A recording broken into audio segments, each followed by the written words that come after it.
या धर्मसभेमधून खरोखरच धर्म म्हणजे बऱ्याच भक्तांना या ठिकाणी प्रश्न पडले असेल। धर्म म्हणजे वेगळं काही नसून मानवी देहाचा उद्धार म्हणजे धर्म।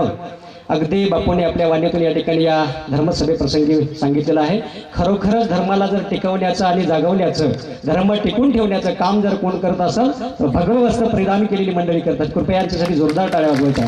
अतिशय सुंदर आपल्या वाणीतून बापूंनी या ठिकाणी समर्पित केलेलं आहे। यानंतर मी संत श्री अविनाश बन महाराज कोलंबी महाराजांना विनंती करतो, कृपया आपण आपले विचार या धर्मसभे प्रसंगी व्यक्त करावे।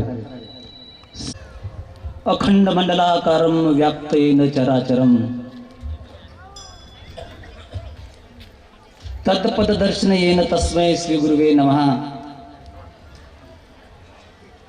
पहिल्यांदा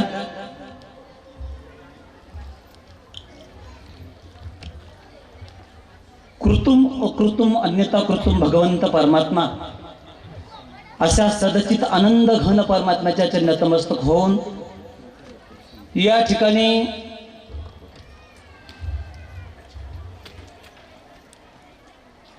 अशा मंगल प्रसंगी आदरणीय व्यासपीठावरील सर्व महंत, सभेचे अध्यक्ष,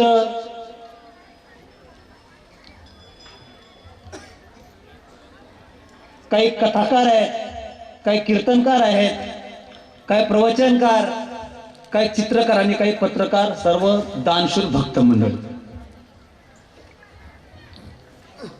आज दत्तवर्डी या संस्थांच्या इतिहासातील एका सुवर्ण अक्षराने लिहावा आजचा सुवर्ण आज दिवस आहे।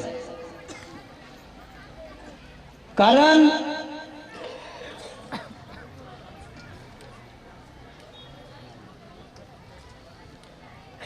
जगाच्या पाठीवर द्वंद्व सुरू झालेला आहे। अनादिकालापासून सूर आणि आसुराचं जसं युद्ध होतं ना, तसं धर्म आणि अधर्माचं युद्ध आहे। अधर्मामध्ये एक ओवी आहे, धर्माची वाट मोडे अधर्माचे शिंगी तळे, तेने आम्हा घडे येणे घडे संसार स्थिती। जेव्हा जगामध्ये अधर्म असतो तेव्हा धर्म हा उजाळा यायला लागतो। आजची धर्मसभा आहे, विशेषतः धर्मसभेचे आयोजक जे आहेत ते गोपाळगिरी महाराज जे आहेत।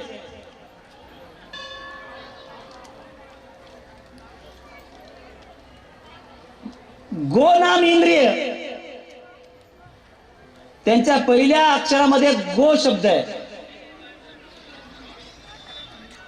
आणि गोपाळ या शब्दामध्ये जर विचार केला तर विदर्भामध्ये गोपाला गोपाला देवकीनंदन गोपालना म्हणणारे जे महात्मे होऊन गेले ना, त्यांचं नाव काय? संत गाडगे बाबा। हातात झांडी घेऊन स्वच्छतेचं जे काम केलं ते आमच्या आनंद संप्रदायामध्ये गोपाळगिरी महाराजांनी धर्मामध्ये आनंद संप्रदायामध्ये जे धर्म वाढवण्याचं हातामध्ये असताना अधर्माला हातामध्ये धान्य घेऊन अधर्माच्या लोकांना बाजूला करून दत्त नामाचा ध्वज कसा फडकवता येईल निजध्यास त्यांनी अंगामध्ये बेतलेला आहे त्यांच्या। आमच्या आनंद संप्रदायामध्ये तसा विचार जर केला, गोपाळगिरी महाराजांसारखे कार्यक्रम कोणीच करू शकत नाही। हे काळ्या दगडावरची रेग आहे का? त्यांचे एका वर्षातले कार्यक्रम पहा, त्यांच्या राशीला 6:30 सुरू आहे म्हणजे घाबरायचं नाही। त्यांची रास शनीची आहे, शनी हा न्यायाधीश आहे, माहित आहे? शनी काय करतो? सत्याची बाजू घेतो। न्यायाधीश काय करतो? खोट्याला शिक्षा देतो आणि सत्याला न्याय देतो। त्यांनी संकल्प केला, सत्य संकल्पाचा दाता नारायण किंवा भगवान असत्याचा दाता सैतान असं वर्णन आहे. त्यांनी सत्य संकल्प केला. कथेपासून त्या सभामंडपाचं काम बघा, चांदीची मूर्ती बसवायची ते संकल्प केला, सत्य संकल्प आहे. शनी काय करतो, संकल्प सत्य केल्याबरोबर त्यांच्या हाकेला सगळ्या सद्भक्तांनी ओ दिला, साथ दिली आणि त्यांनी अशी भव्य आणि दिव्य, कोणत्याही आमच्या कोणत्याही दत्त संप्रदायाच्या कोणत्याही मठामध्ये चांदीची मूर्ती नाही अशी ती मूर्ती त्यांनी आपल्या मंदिरामध्ये बसवली. हे सत्य संकल्पाचं लक्षण आहे. कारण धर्म म्हणजे दुसरा काहीच नाही. आपला 10 मिनिटाचा वेळ आहे. सत्य, विचार, निश्चय आणि विश्वास या 4 गोष्टींवर वागणं म्हणजे धर्म आहे. सत्य संकल्प त्यांनी केला. सत्य म्हणजे काय, दुसरं तिसरं काही नसून वस्तुस्थितीप्रमाणे वागणे, जगाला काय लागतं ते देणे, त्याच्यामध्ये आपली मनाची मिलावट न करण्याला सत्य म्हणतात, दुसरं काही नाही. मी हमेशा सांगतो, आताही सांगतो, एक मुलगा रस्त्यात असा आपल्या दारात उभा टाकला आणि त्याच्या बापाला सांगितलं, बाया समोरचा व्यक्ती माझ्याकडे येत आहे आणि तो विचारेल पप्पा कुठे आहेत म्हणून. तर तो आलेल्या व्यक्तीला सांगायचं पप्पा कुठे आहे म्हणल्याबरोबर सांगायचं पप्पा बाहेर गेले, तेवढंच सांग. तो व्यक्ती आला आणि आल्याच्या नंतर त्या बाळाला विचारलं, बाळा तुझे पप्पा कुठे आहेत. त्यांनी सांगितलं पप्पा बाहेर गेले. सांगितलं तेवढं सांगितलं. मग त्या येणाऱ्या व्यक्तीनं पुन्हा प्रश्न केला, पप्पा तुझे बाहेर गेलेत ना, कधी येणार आहेत. ते म्हणला इथेच थांबा, पप्पा मध्ये विचारून सांगतो. त्याला काय म्हणा, सत्य. कळते ना, जसा लहान लेकरानं जे वाक्य वापरलं सत्य, बरोबर आहे ना, त्याला सत्य म्हणतात. असं वागणं म्हणजे धर्म आहे. आज त्यांच्याबद्दल किती बोलावं, कारण का बोलण्यापेक्षा 100 विचारापेक्षा आचार श्रेष्ठ. तुमचा एवढा समुदायच त्यांच्या कृतीतून आपला समजायला लागतं त्यांच्याबद्दल बोलावं काय. कारण त्यांचे जे संकल्प असतात ते तडीपार जातात महाराज. सगळे त्यांनी यशस्वीरित्या काम करतात. कारण का त्यांच्या नावातच शनी आहे, राशीतीच शनी ते आहे. म्हणून शनी न्यायाधीश असल्यामुळं ते कोणताही संकल्प करू द्या तो पूर्णत्वाला नेतातच. का, ते सत्य संकल्प असल्यामुळे.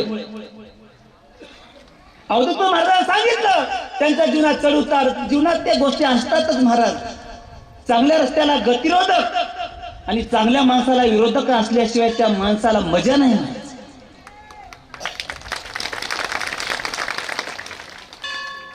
दोन दगडाच्या फटीतून साप गेल्याशिवाय काच निघत नाही, हे लक्षात ठेवा, सिद्धांत आहे. तसं सुख दुःखाच्या, चढ उताराच्या, मान अपमानाच्या द्वंद्वातून माणूस जेव्हा निघत नाही ना, तोपर्यंत उजाळा होत नाही. सोनं जरी असलं त्याला 4 परीक्षा असतात, माहित आहे ना. घासून, वाकून, ठोकून आणि तापून, तेव्हा सोनं ठरतं. बरोबर आहे ना. तेरी सोनं कोण मरेल. आज सुंदर दिवस आहे. आज भरणी नक्षत्र आहे, उद्या कृतिका नक्षत्र लागते सकाळी. एक तर कार्तिक मास, पहिला सुवर्ण महोत्सव, दुग्ध सरकार यावं. कार्तिक मासामध्ये कृतिका नक्षत्र आणि कृतिका नक्षत्रामध्ये उदररात पौर्णिमा, आणखी पौर्णिमेचा स्पर्श आहे. या मुहूर्तावर महाराजांनी असा हा कार्यक्रम घडून आणला. चांदीची मूर्ती बसवली. चांदी हे शांतीचं प्रतीक आहे, मनाचा कारागृह. जगाच्या पाठीवर, ह्या पृथ्वीवर आपण राहतो ना, ॲस्ट्रॉलॉजी मध्ये किंवा भविष्यशास्त्रामध्ये प्रत्येक ग्रह आहे, ग्रहापासून सगळ्यात जवळचा ग्रह कोणता आहे माहिती आहे तुम्हाला. पृथ्वीपासून सगळ्यात जवळचा ग्रह कोणता आहे, त्या ग्रहाचं नाव आहे चंद्र. चंद्राचा जीवनावर 35% परिणाम पडतो. चंद्र हा मनाचा कारग्रह आहे. म्हणून माणसाचं मन करारे प्रसन्न, सर्व सिद्धीचे कारण जे रामदास स्वामी बोलून गेले ना, त्यासाठी मनावर बऱ्याच गोष्टी डिपेंड असतात. मन हे देवाचा दूत आहे. 10 इंद्रियाने 11 जे मन म्हणतो ना आपण, मन इंद्रियाचा राजा, भावे करा त्याची पूजा, असं जे म्हणतो ना. म्हणून मनाचा प्रभाव जीवनावर 35% असतो, नंतर सूर्याचा 25%, नंतर बाकीच्या ग्रहाचा असू द्या. मला सांगायचं काय, त्यांनी चांदीची मूर्ती बसवली. का बसवली याचं मुख्य कारण, तिथे गेल्याबरोबर, मूर्तीला पाहिल्याबरोबर, दृष्टादृष्ट विजय व्हावे जे दर्शन झाल्याबरोबर, उद्विग्न झालेल्या त्या त्रितापामध्ये पोळलेल्या तापलेल्या अशा व्यक्तींना त्या चांदीच्या मूर्तीचं दर्शन झाल्याबरोबर मन शांत व्हावं. चांदी हे शांतीचं प्रतीक आहे, मनाचा कारक ग्रह आहे तो, आणि मन शांत व्हावं म्हणून त्यांनी चांदीची मूर्ती बसवली. ज्यांनी ज्यांनी त्या मूर्तीला सहकार्य केलं, दान केलेलं आहे, काय आपल्या परीनं देणगी दिलेली आहे, तेवढ्यांचे नाव जरी मला माहित नसली तरी पण ज्यांनी ज्यांनी दिलेले असतील. कारण सूरज से किरत बड़ी बिन पंख उड़ जाए, ऐसी लक्ष्मी दाते की तिन्ही लोकों में समाय. आपला जन्म देण्यासाठी आलेला आहे, घेण्यासाठी नाही. आम्हाला एक कविता होती, देणाऱ्याने देत जावे, घेणाऱ्याने घेत जावे, घेता घेता देणाऱ्याचे हातच घ्यावे. दोन हात आहेत, बरोबर आहे ना. माणसानं देत जावं, देत जावं, देत जावं, याच्यासाठी जन्म असल्यामुळं आता काही कोणाला काही देणं होत नसेल तरी, आमचे एक शाळेमध्ये कवी होती ना, काही जर देता येत नसेल ना तर शेवटी खरा तो एकची धर्म जगाला, ते तरी द्यावं, प्रेम तरी द्यावा, काही ना काहीतरी द्यावं, मात्र द्यावं. असो अशा मंगल प्रसंगी असणार या सर्व सभेमध्ये ज्यांनी दान केला, अशीच त्यांना दत्तप्रभू किंवा भगवंत परमात्मा त्यांना देण्याची प्रवृत्ती द्यावी. असेच उत्तरोत्तर कार्यक्रम. मला एक जाता शेवटचा एक मुद्दा सांगायचा आहे. कोणताही धर्म राजाश्रित झाल्याशिवाय टिकत नाही. कोणताही धर्म असू द्या. सत्यार्थ प्रकाश मध्ये 352 धर्म सांगितलेत. सगळे धर्म, बरेचसे धर्म लोप पावलेत. धर्म राजाश्रित असावा. आमच्या आनंद संप्रदायाचे महाराज भरपूर आहेत, मठ भरपूर आहेत, भक्त भरपूर आहेत ना. तरी महाराजांनी हे हातात काम घ्यावं. तुम्हाला माहित आहे, मी राजकारणी माणूस नाही, फक्त सांगण्यात माझा येतोय. राजाश्रित धर्म म्हणण्यापेक्षा काल परवा पोहरा देवीच्या महाराजांना आमदार केलं कोण? विधान परिषदेत आहे ना. मला राजकारण करा म्हणायचं नाही, मात्र धर्माला राजाश्रित धर्म झाल्याशिवाय धर्म टिकत नाही. कारण आपल्याला कुणाला तरी मागावं लागतं. महाराजा मागत नसतो, देत असतो. मागणारा राजा आणि काहीच न मागणारा महाराजा, बरोबर आहे. महाराजा असल्यामुळं आपण आपला धर्मासाठी प्रतिनिधित्व म्हणून आपण सगळ्या समाजाची, सगळ्या महाराजांची बैठक घ्यावी.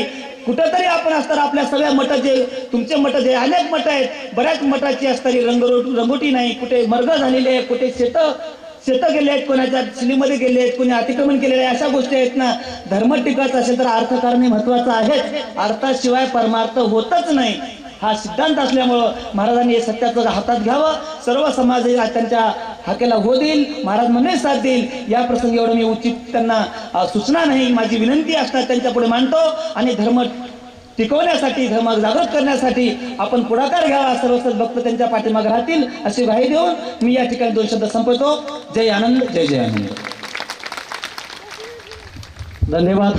महाराजांनी हे हातात काम घ्यावं. तुम्हाला माहित आहे, मी राजकारणी माणूस नाही, फक्त सांगण्यात माझा येतोय. राजाश्रित धर्म म्हणण्यापेक्षा काल परवा पोहरा देवीच्या महाराजांना आमदार केलं कोण? विधान परिषदेत आहे ना. मला राजकारण करा म्हणायचं नाही, मात्र धर्माला राजाश्रित धर्म झाल्याशिवाय धर्म टिकत नाही. कारण आपल्याला कुणाला तरी मागावं लागतं. महाराजा मागत नसतो, देत असतो. मागणारा राजा आणि काहीच न मागणारा महाराजा, बरोबर आहे. महाराजा असल्यामुळं आपण आपला धर्मासाठी प्रतिनिधित्व म्हणून आपण सगळ्या समाजाची, सगळ्या महाराजांची बैठक घ्यावी. कुठंतरी आपण असताना आपल्या सगळ्या मठाचे, तुमचे मठ जे अनेक मठ आहेत, बऱ्याच मठाची असणारी रंगोटी नाही. कुठे मर्ग झालेले आहे, कुठे शेत गेले आहेत, कोणाच्या शिलीमध्ये गेले आहेत, कोणी अतिक्रमण केलेले आहे, अशा गोष्टी आहेत ना. धर्म टिकायचा असेल तर अर्थकारणे महत्वाचं आहे. अर्थाशिवाय परमार्थ होतच नाही, हा सिद्धांत असल्यामुळं महाराजांनी हे सत्याचं हातात घ्यावं. सर्व समाज त्यांच्या हाकेला हो देईल, महाराज म्हणणे साथ देईल. या प्रसंगी एवढं मी उचित त्यांना सूचना नाही, माझी विनंती असणार त्यांच्या पुढे मांडतो. आणि धर्म टिकवण्यासाठी, धर्म जागृत करण्यासाठी आपण पुढाकार घ्यावा. सर्व भक्त त्यांच्या पाठीमागे राहतील अशी ग्वाही देऊन मी या ठिकाणी 2 शब्द संपवतो. जय आनंद, जय जय आनंद.